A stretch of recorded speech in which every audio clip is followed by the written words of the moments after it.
¿Qué pasa? ¿Que todo el mundo se va allí detrás? Si no les voy a preguntar. Bueno, si pregunto, le pregunto a los de atrás. Porque están resfriados, ¿no? Mire, resfriado, acatarrado, con gripe, con fiebre. ¿Qué cosa? Bueno, estamos estudiando la palabra del Señor en la epístola del apóstol Pablo a los Efesios. Estamos en el capítulo 5, vamos a ir al capítulo 5 de Efesios, donde estamos meditando en los versículos primero de Efesios 5, ¿verdad? Estamos ahí, dice versículo, hablábamos en la semana pasada del 2, ¿verdad? Hablando del amor. Y, bueno, terminamos la semana pasada, ¿recuerdan? Hablando de la importancia del amor que vale, ¿no? ¿Y cuál era el amor que vale? ¿Recordáis? El amor que cuesta. Porque el amor que vale es el que cuesta. No, ¿recuerdan el texto que vimos al final de la semana pasada? Tengan ahí el de Efesios y vayamos por favor un segundito a Segunda de Samuel capítulo 24, donde vamos a leer ese pasaje con el que terminábamos la semana pasada, hablando del amor que vale. ¿Recuerdan que David quería edificar un altar al Señor y fue a comprar una era, un campo, para levantar un altar a Dios? Y el dueño de la era le dijo que se lo regalaba, ¿verdad? Fíjense, Segunda de Samuel, capítulo 24, versículos, dice, versículo 23. Todo esto, oh rey, Araúna lo da al rey, es decir, te lo doy. Luego dijo Araúna al rey, el Señor tu Dios te sea propicio. Y el rey dijo a Araúna, no, sino por precio te lo compraré, porque no ofreceré al Señor, mi Dios, holocaustos que no me cuesten nada. Entonces David compró la era y los bueyes por 50 siclos de plata. Y edificó allí David un altar al Señor y sacrificó holocaustos y ofrendas de paz. Y el Señor oyó las súplicas de la tierra y cesó la plaga en Israel. Como ven, Israel estaba siendo castigado y David quería levantar un altar a Dios para que cesara la plaga. Quiso ofrecer a Dios sacrificio y el dueño de la era que él quería comprar le dijo, te la regalo y los bueyes para que los sacrifique y los arados y los carros para que quemes la leña. Y David dijo, no, no ofreceré a mi Dios holocaustos que no me cuesten nada. El amor que vale es el amor que cuesta, ¿ok? Y esto es importante, es fácil decir, te amo. Las palabras salen solas. Te amo, te quiero. Lo difícil después es, ¿el qué? El demostrarlo, ¿verdad? Porque no es lo mismo decir te quiero que demostrar que quieres. No es lo mismo decir te amo a demostrarlo con hechos, ¿verdad? Es mucho más valioso el demostrarlo. Miren, Primera de Juan capítulo 3 versículo 11, hablando de este tema. Primera de Juan capítulo 3 versículo 11.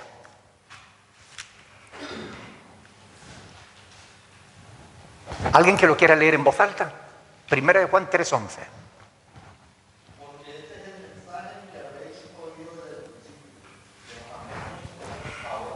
Que nos amemos unos a otros. Este es el mensaje que hemos oído desde el principio.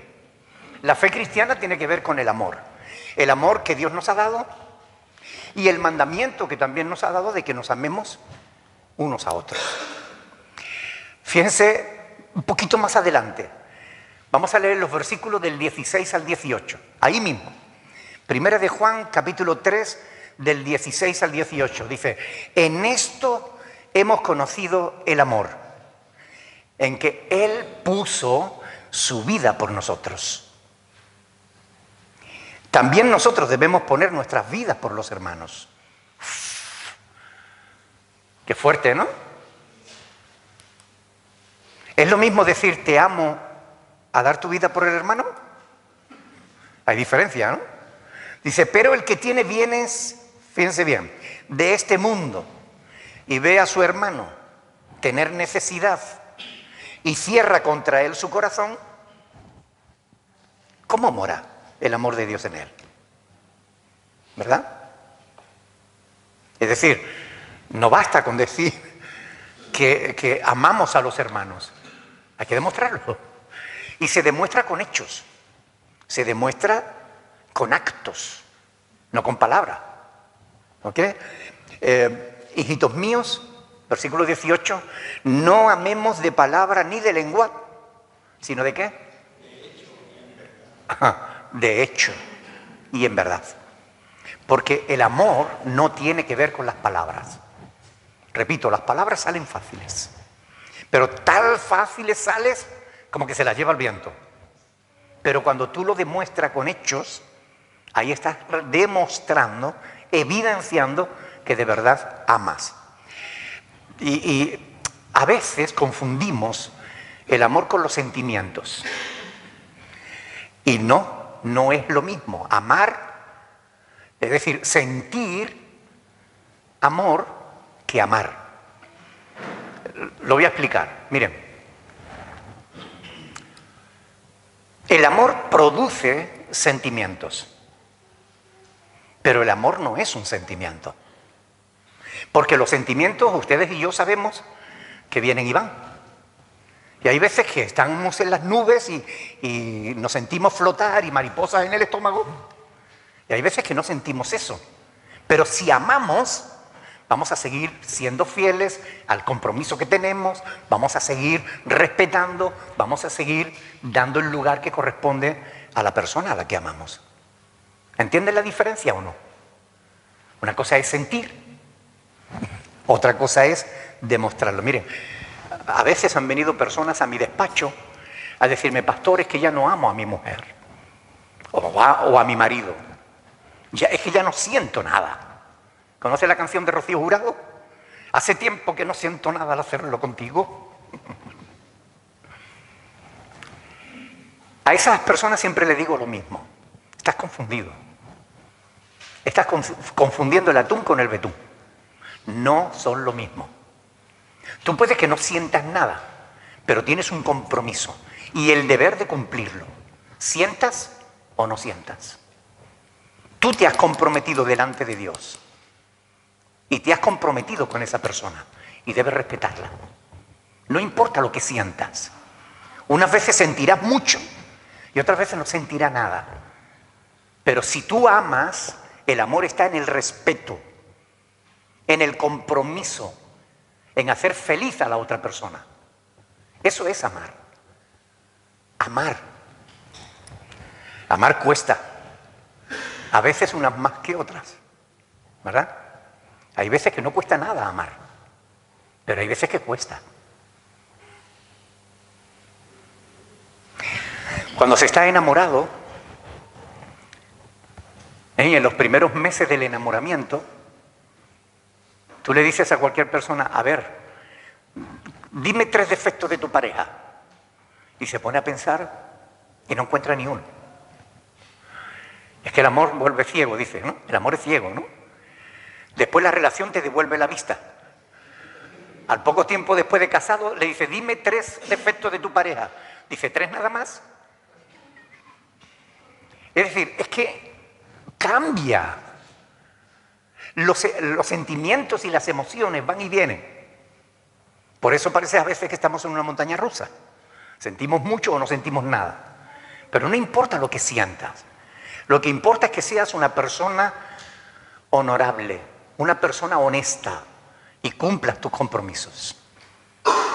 El amor tiene que ver con eso, con ser fiel. Sientas o no sientas. Si nosotros somos objeto del amor de Dios, lo somos también para que nosotros compartamos ese amor. ¿Ok? Dios nos ha dado de su amor para que lo compartamos, no para que seamos egoístas. ¡Ah, cuánto me ama Dios! Sí, pero ¿y tú amas a tus hermanos? Porque tenemos ese mandamiento de Dios, que así como Él nos ha amado, que nosotros también nos amemos los unos a los otros. Si el amor cuesta, y no me refiero a dinero, me refiero a que a veces hay situaciones en las que parece que quisiera uno romper el compromiso, ¿no? Aunque a veces también tiene que ver con el dinero. Una pareja una vez me decía que quería separarse porque él le pedía prestado y después no se lo devolvía.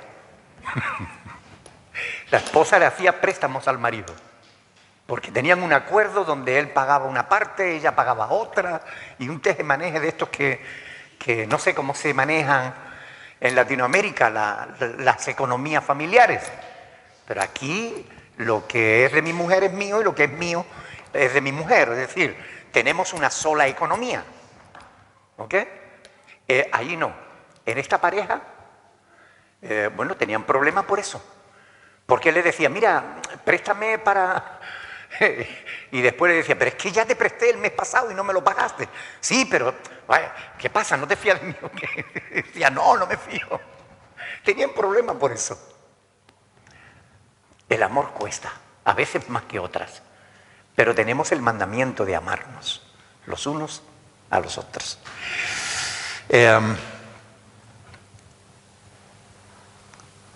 Hasta amar a Dios cuesta a veces.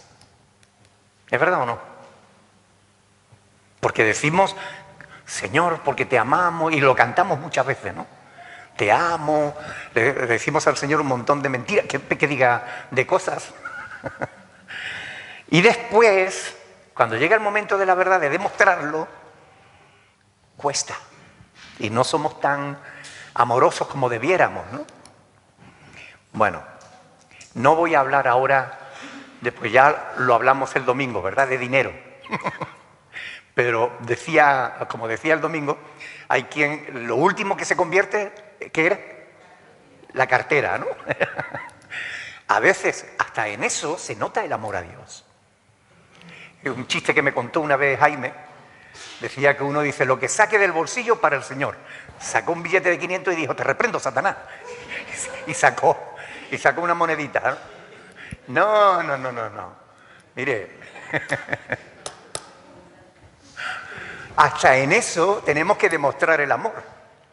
Porque a veces no tenemos para Dios, pero tenemos para todo lo demás. Ahora en estas fiestas, muchos se dejan arrastrar por el consumismo. El otro día en la televisión decían que hay familias que se van a endeudar en estas fiestas para comprar regalos y celebraciones. Que se van a endeudar en un total aproximado, decían, de 400 millones de euros. O sea, 400 millones de euros en préstamos personales para la celebración de la Navidad. Eso quiere decir que mucha gente se deja arrastrar por el consumismo, ¿sí o no? Nosotros los cristianos no.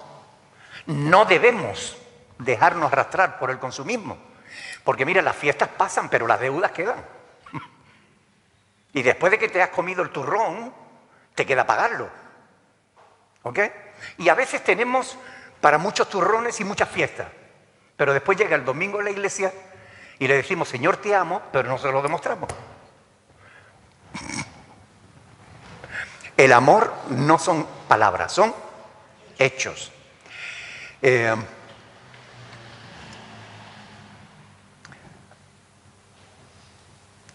Cristo nos amó y se entregó a sí mismo por nosotros. Ofrenda y sacrificio a Dios en olor fragante. Cristo mismo se ofreció como una ofrenda por nosotros a Dios.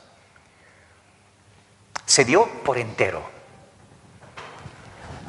Amar no siempre es fácil, digo, ¿verdad? A Jesús le costó su propia vida.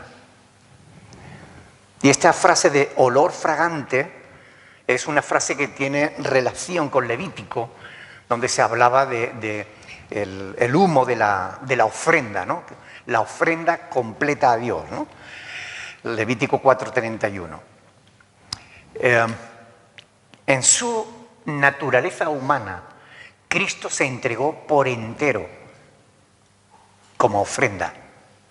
No entregó parte de lo que tenía, no entregó su dinero, no entregó... No. Él dio su propia vida. Todo lo que era, todo lo que tenía, lo dio allí en la cruz del Calvario por amor a nosotros. Por eso dice ofrenda y sacrificio a Dios en olor fragante.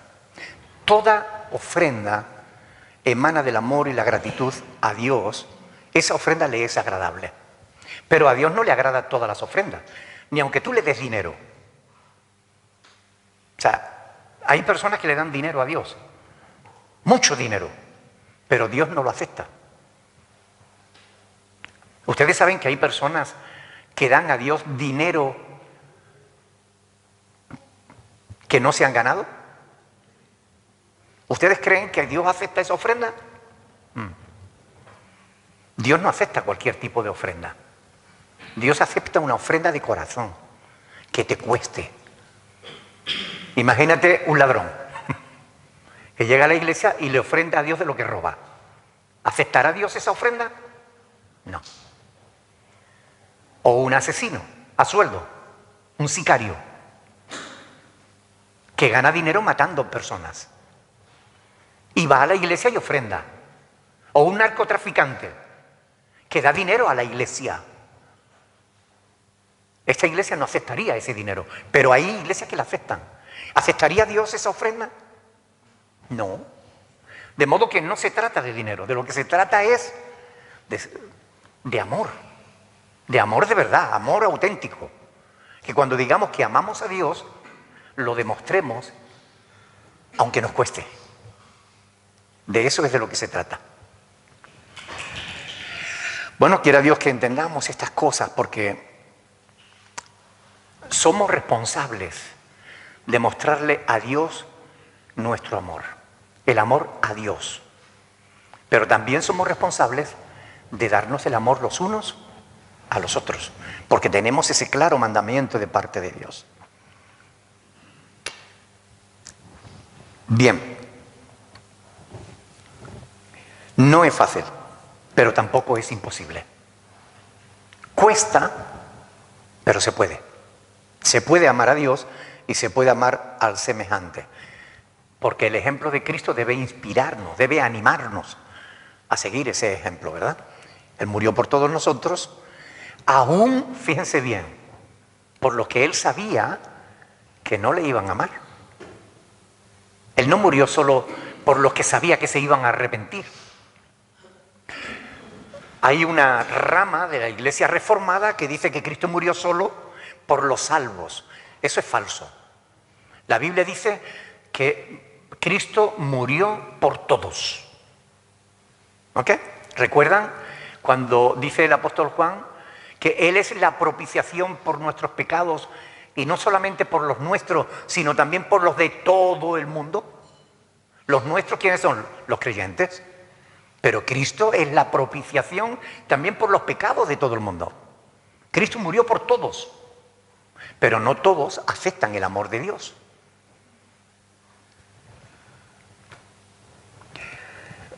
Así que Cristo nos amó a todos, a pesar de que Él sabía que algunos no le iban a creer. Cada cual decide qué quiere hacer con el mensaje del Evangelio. Si creerlo y salvarse, o rehusar creerlo y perderse. Cada uno tiene que tomar su decisión. Ahora, después de recomendar el apóstol Pablo una vida según el ideal de Dios, un comportamiento de amor, de autosacrificio, Pablo menciona en los versículos siguientes, va a mencionar algunas actitudes, algunas acciones, hechos, mediante los cuales podemos mostrar el amor a Dios o también a nuestros semejantes. Vamos a leer los versículos del 3 al 5. Efesios capítulo 5, versículos del 3 al 5. ¿Lo tienen? Dice, Pero fornicación y toda inmundicia o avaricia ni aun se nombre entre vosotros, como conviene a santos. Ni palabras deshonestas, ni necedades, ni truhanerías que no convienen, sino antes bien acciones de gracias. Porque sabéis esto, que ningún fornicario o inmundo o avaro que es idólatra tiene herencia en el reino de Cristo y de Dios. Amén. Hasta ahí la palabra. Por tanto dice, pero fornicación y toda inmundicia o avaricia ni aún se nombre entre vosotros, como conviene a santos. El amor correcto, el amor a Dios, nos tiene que llevar a detestar ciertas prácticas. Si de verdad amamos a Dios, no podemos también amar cosas que Dios aborrece. Debemos detestar estas cosas de las que se habla, de las que Pablo habla aquí. Algunos pecados que practicábamos antes de conocer a Cristo, pero que ya no pueden formar parte de nuestra vida. Ahora somos nuevas criaturas. ¿Ok? ¿Y qué dice Pablo en 2 Corintios 5:17 de las nuevas criaturas? Que las cosas viejas pasaron y todas son hechas nuevas. ¿Vale?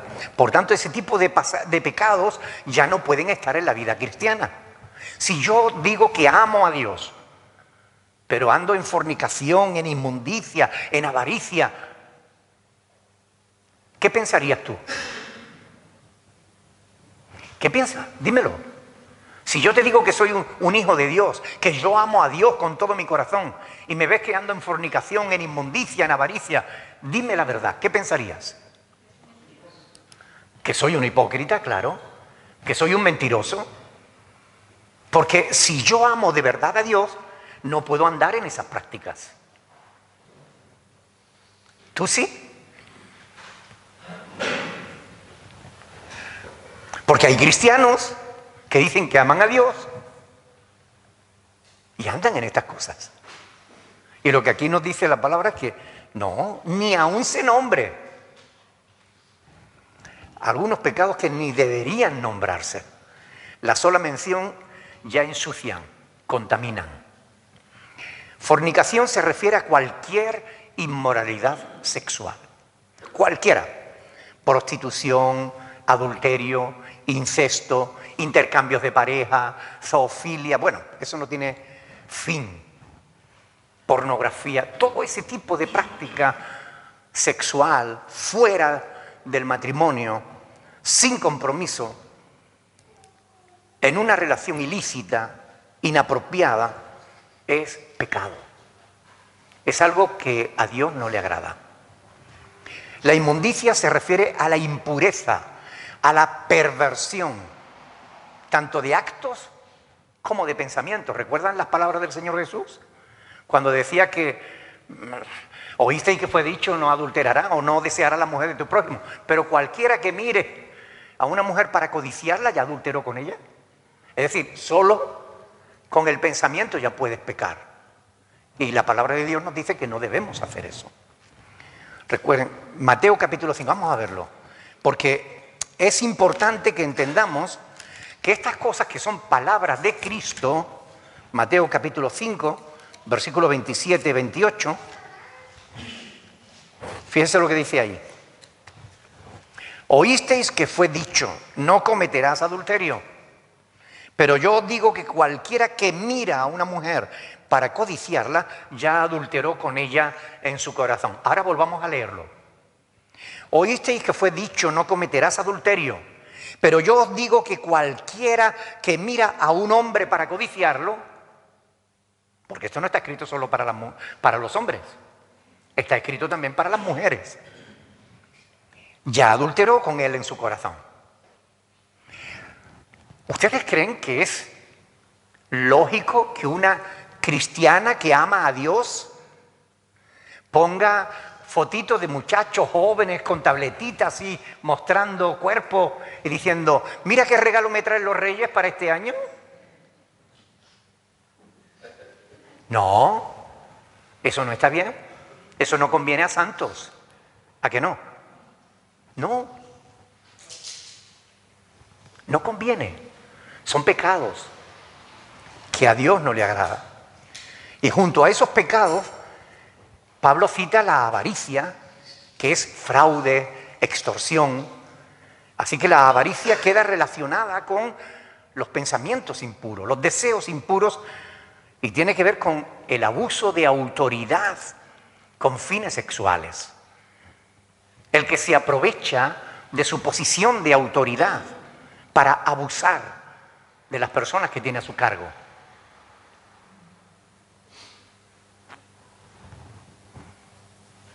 Los jefes que abusan de sus empleadas o las jefas que abusan de sus empleados.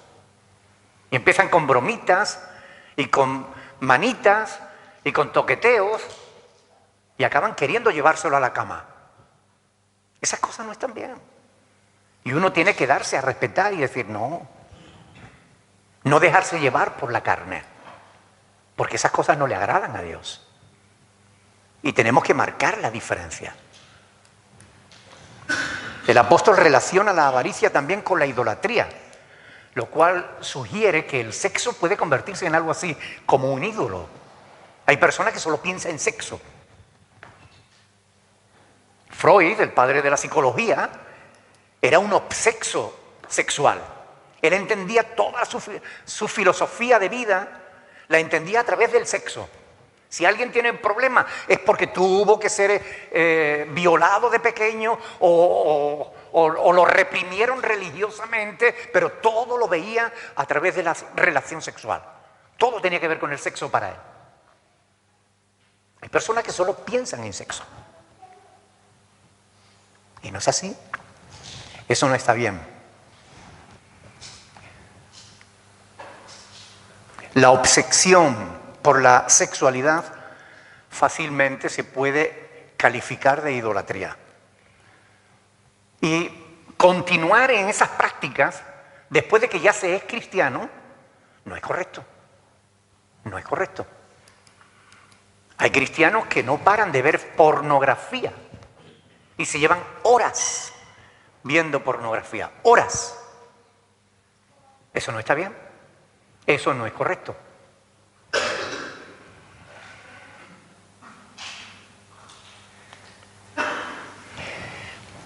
Vivir en ese tipo de obsesión demuestra que no se ha nacido de nuevo. Aunque también es posible que, habiendo nacido de nuevo y habiendo vivido un tiempo como cristiano, después, porque se aleja por cualquier causa de su relación personal con Dios, deja la oración, deja de leer la palabra, empieza a relacionarse con el mundo, puede que acabe cayendo en ese tipo de pecados. Y lo que el apóstol Pablo nos está diciendo es que eso no nos conviene como santos que somos. ¿Ok?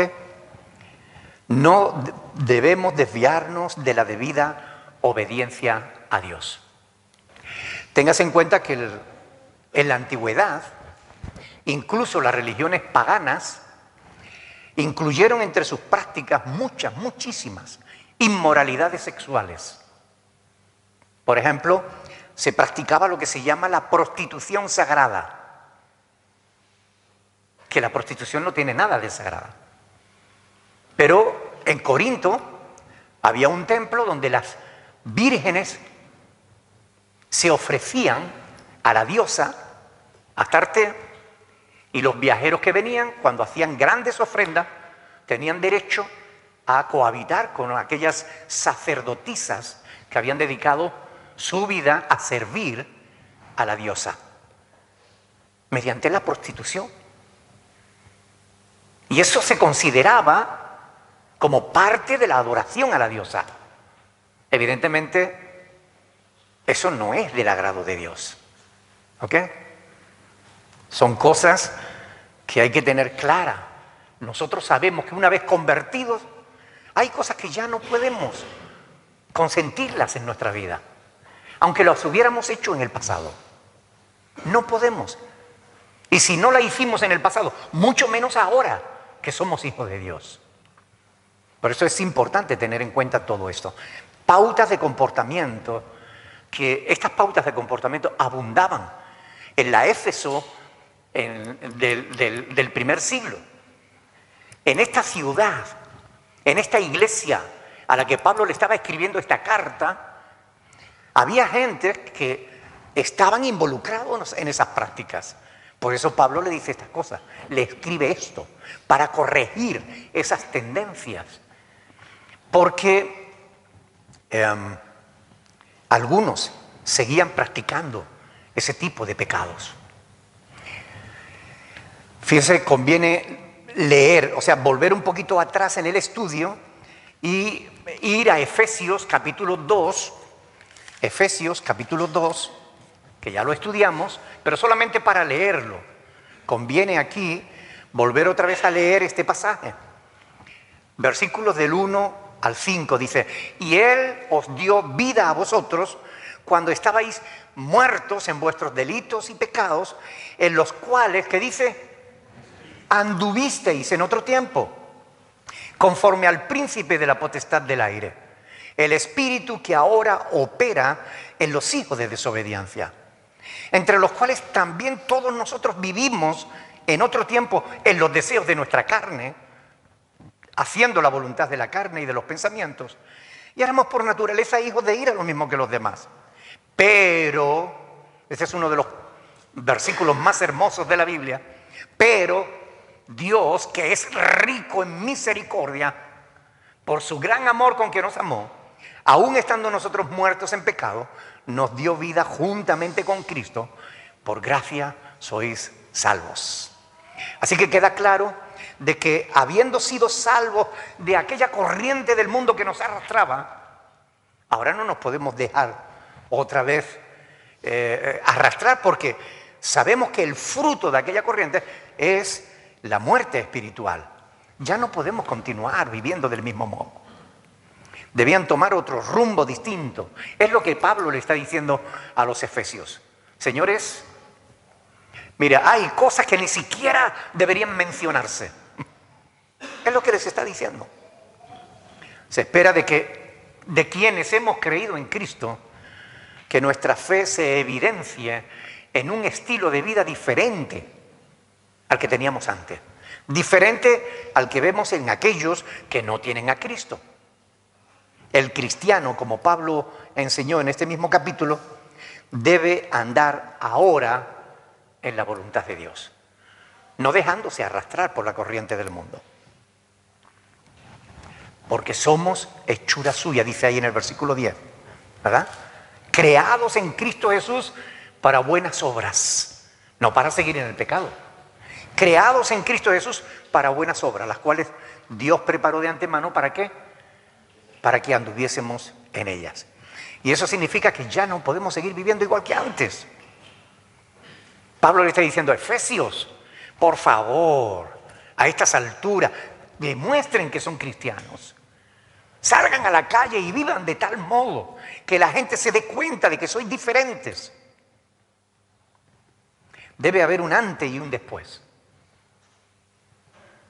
Por eso Pablo les exhorta a que ni tan siquiera hablen de ciertas cosas, ni hablarlas. Un llamado a la ética, un llamado a la pureza espiritual, moral, un llamado a la santidad, sin la cual nadie verá a Dios. Y lo curioso es que sabemos estas cosas, ¿verdad? Fíjense cómo se conocen los textos de memoria. Lo difícil después es practicarlos. Eso es lo que cuesta, ¿verdad? Pero ese es el amor que vale, el amor que cuesta. Cuando le demostramos a Dios que no nos vamos a dejar arrastrar por la corriente de este mundo. Aunque venga el diablo mismo a empujarnos, no, Señor, aquí me quedo sometido a la voluntad de mi Señor. Dios no nos prohíbe que tengamos contacto con los inconversos, ¿ok? Sino el andar como ellos andan. Recuerde que Cristo mismo nos enseñó a ser amigos de pecadores, ser amigos de pecadores. De otro modo, ¿cómo les podríamos ser luz? ¿Verdad? Miren conmigo en Lucas capítulo 5. Lucas capítulo 5, versículos 30 al 32.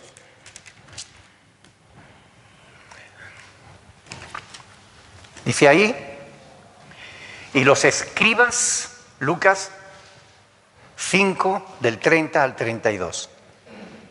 Y los escribas y los fariseos murmuraban contra los discípulos. Se refiere contra los discípulos del Señor Jesús. ¿Ok? Diciendo, ¿por qué coméis y bebéis con publicanos y pecadores? Y respondiendo Jesús les dijo, interesante, ¿no? Los sanos no tienen necesidad de médico, sino los enfermos. No he venido a llamar a justos, sino a pecadores al arrepentimiento. Esta frase es muy interesante porque Cristo está diciendo, si tú crees que estás sano no vas a ir al médico, ¿verdad? Pero no es que estés sano, es que te crees que estás sano. Jesús dice, yo no he venido a llamar a justos, sino a pecadores al arrepentimiento. Y no es que ellos fueran justos, sino que se creían justos. A veces lo que pensamos de nosotros mismos no se corresponde con cómo Dios nos ve. Interesante esto, ¿no? Por eso es importante que nos demos cuenta de que Dios no nos prohíbe que nos juntemos con los pecadores. Jesús se juntaba con los pecadores, siempre que no andemos como ellos. Ah, no, hay que hacerse a los pecadores como pecadores para llevarle el evangelio. No. No malinterprete la palabra. No malinterprete las escrituras. Sin ser como ellos, dice. Hay que hacerse como ellos sin ser como ellos. Sin hacer las cosas que ellos hacen. Yo puedo reunirme con los pecadores. Yo puedo ahora en esta fiesta rodearme con la gente y tomarme una cerveza o una copa sin problema. Lo que no estoy dispuesto es a emborracharme. ¿Me entiende la diferencia? Claro, porque yo puedo estar con los pecadores, pero sin ser como ellos. De otro modo, si soy como ellos, ¿qué diferencia habría? ¿Qué tendría yo que transmitirle? ¿Qué mensaje tendría que transmitirle? Si mi propia conducta estaría anulando todo tipo de mensaje. ¿Ok? Entonces, se puede estar. Fíjese, 1 Corintios capítulo 5, estas palabras de Pablo son muy interesantes. 1 Corintios capítulo 5, lo digo por aquello de que tenemos que apartarnos de fornicación, de inmundicia, de avaricia y todas estas cosas, ¿no? Digo, apartarnos de esos pecados no significa apartarnos de todos los pecadores, porque entonces no le podríamos hacer luz. Pero mire, 1 Corintios 5 del 9 al 11. Dice, os he escrito por carta, versículo 9, que no os juntéis con los fornicarios. Pero escuchen bien, aquí hay una aclaración de Pablo. No absolutamente con los fornicarios de este mundo, o con los avaros, o con los ladrones, o con los idólatras. Pues en tal caso sería necesario, ¿qué? Salir del mundo, ¿verdad? Si no pudiéramos reunirnos, relacionarnos con los pecadores, tendríamos que irnos del mundo. No. Más bien, dice el versículo 11, os escribí que no os juntéis con ninguno que, diciendo, o llamándose hermano, fuere fornicario, o avaro, o idólatra, o maldiciente, o borracho, o ladrón, con el tal ni aún comáis. Es decir, que me puedo reunir con los pecadores, pero no debería reunirme con aquel que llamándose cristiano anda como un pecador. Esto es lo que está diciendo la palabra. ¿Es así o no? ¿O lo estoy interpretando mal? La palabra dice que tenemos que reunirnos con los pecadores. Cristo se reunía con los pecadores. No he venido a llamar a justos, sino a pecadores al arrepentimiento. Y Él entraba en casa de pecadores, de publicanos. Permitía que las prostitutas llegaran y tocaran su cuerpo, sus pies. Eso era algo terrible para los fariseos de aquel tiempo. ¿Cómo si supiera quién es esta mujer no dejaría que la tocara? Yo no he venido a llamar a justos, sino a pecadores al arrepentimiento. Podemos relacionarnos con los pecadores, pero ¿con qué condición? Con que no seamos iguales que ellos. ¿Ok? Ahora, si alguien se llama cristiano y es un fornicario, un avaro, un idólatra, con ese dice la palabra que ni aún comáis. ni aunque te invite a comer. Es palabra de Dios, ¿eh? No me lo he inventado yo, está aquí escrito. ¿Ok? Esta clase de personas son gente con las que tenemos que tener mucho cuidado. Porque dicen que son cristianos, pero con sus hechos lo niegan. Y es muy importante esto. Esta clase de personas pueden influirte más a ti de lo que están dispuestos a dejarse influir por ti. Lo voy a repetir. Ese tipo de falsos cristianos o cristianos carnales están más, te pueden influir más a ti de lo que ellos están dispuestos a dejarse influir por ti. O sea, si no tienes cuidado, te van a convertir en un pecador a ti. Por eso hay que tener cuidado con ese tipo de personas. No nos da tiempo de más, si no hemos empezado siquiera.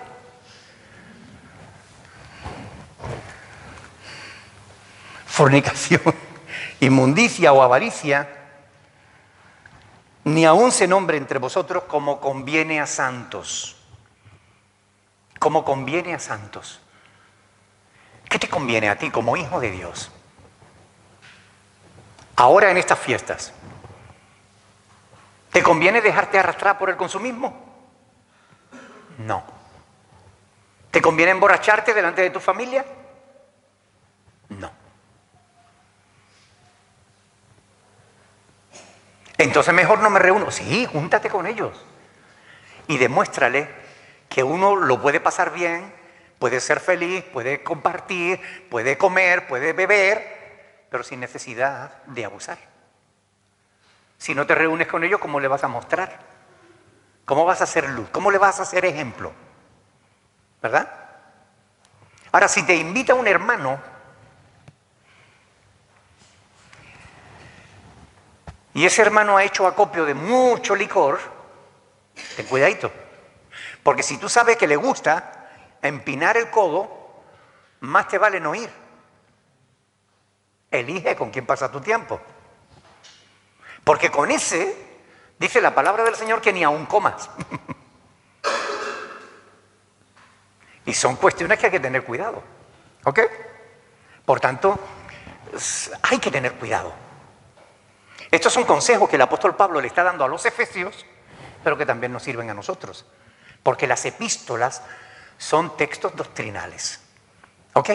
Aunque tienen cuestiones históricas, ¿verdad?, que se aplica a aquellos momentos, a aquellos tiempos, pero hay enseñanzas que podemos aplicar a nuestra vida hoy.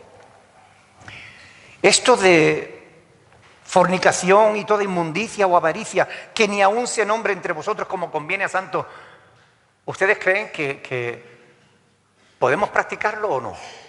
¿Nos conviene practicarlo o no?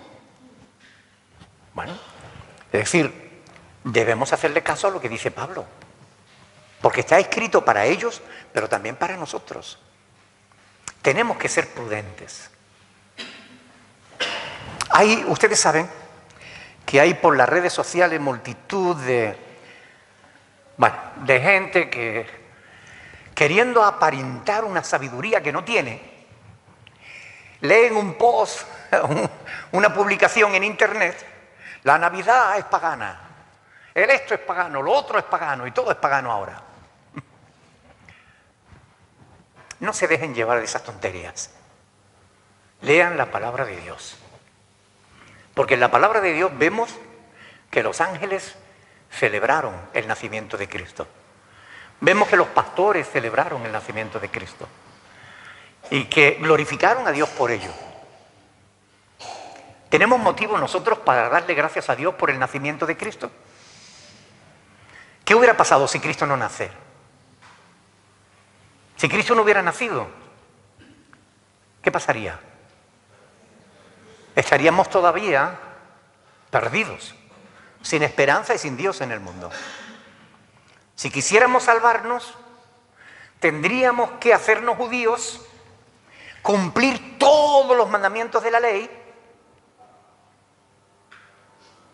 Y dice el apóstol Pablo que nadie se salva de ese modo. Capítulo 3 de Romanos. Nadie se salva por las obras de la ley. Porque si no infringes un mandamiento, infringen otro. Y como tienes que cumplirlos todos, porque si infringes uno, te haces culpable de todos, no hay quien se salve de ese modo. Por tanto, gracias a Dios que nació Jesús. Gracias a Dios que vino para salvarnos a nosotros. Gracias a Dios que fue humilde, dejó su gloria y vino a nacer en un pesebre para dar su vida en rescate por nosotros. ¿Cómo no vamos a celebrar eso? Pero claro está, no lo vamos a celebrar como el mundo lo celebra. Con consumismo, con borrachera, con tontería, no. Lo vamos a celebrar como hijos de Dios, siendo luz en medio de las tinieblas, dando ejemplo a nuestra familia, a nuestros conocidos, hablando de la verdad de la Navidad, ¿ok? El verdadero sentido de la Navidad, que es que Cristo vino a morir por nosotros. Ese es el verdadero sentido de la Navidad. Consideremos estas cosas que aprendemos, meditémoslas y hagamos lo posible por ponerla por obra. Pidámosle a Dios que nos ayude a que no solo sea un conocimiento más que vamos adquiriendo, porque podemos acabar como un chupachú, con una cabeza muy grande, pero que no nos sirve de nada, porque es dura como una piedra. Oiga, no se trata solo de almacenar conocimiento, se trata de adquirir conocimiento que transforme nuestra vida de tal manera que podamos agradar a Dios en todo lo que hagamos. Recuerden que el amor a Dios es el guardar sus mandamientos. El amor a Dios no es decirle, Señor, yo te amo, Señor, yo te quiero. No, amor a Dios es guardar sus mandamientos. Amén. El amor tiene que ver con lo que haces, no con lo que dices. ¿Están de acuerdo o no? Pues oremos, pidámosle al Señor que nos bendiga y que nos ayude a entender estas cosas y a ponerlas por obra. Vamos a pedirle al Señor que Él esté ayudándonos justamente a eso, a entender y poner por obra su palabra. Por favor, alguien que quiera orar, dando gracias al Señor por su palabra.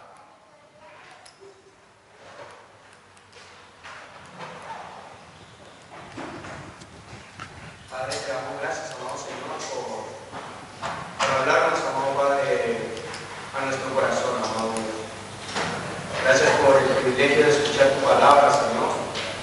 Gracias por el privilegio, Señor, de habernos persuadido, Señor, a salvación.